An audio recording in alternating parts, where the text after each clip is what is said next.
চিরযৌবন আর সৌন্দর্য ধরে রাখতে মানুষ কত কিছুই না করে। কেউ দামি প্রসাধনী ব্যবহার করেন, কেউ আবার বেছে নেন অদ্ভুত সব পদ্ধতি। তবে সন্তান জন্মের পর নিজের প্লাসেন্টা বা গর্ভফুল খাওয়ার প্রবণতা এখন নতুন করে আলোচনায়, আর সেই তালিকায় রয়েছেন হলিউডের একাধিক তারকাও।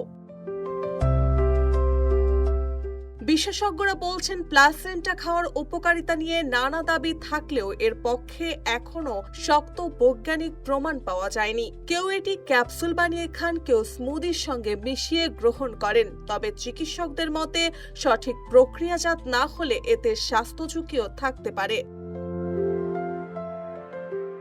এই চর্চার কথা প্রকাশ্য স্বীকার করেছেন কোর্টনি কার্ডাশিয়ান, জানুয়ারি জোন্স, অ্যালিসিয়া সিলভারস্টোন ও ক্যাথরিন হেইগলের মতো তারকারা। তাদের দাবি, প্লাসেন্টা গ্রহণের ফলে প্রসব পরবর্তী ক্লান্তি কমেছে, দ্রুত সুস্থ হয়েছেন এবং মানসিকভাবে ভালো অনুভব করেছেন। যদিও এসব দাবির বৈজ্ঞানিক ভিত্তি এখনো নিশ্চিত নয়।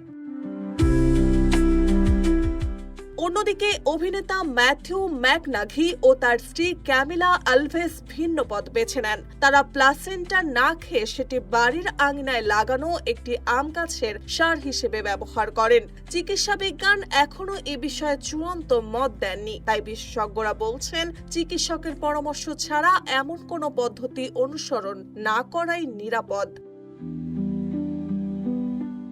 মার্জিয়া মৌ, রূপালী বাংলাদেশ।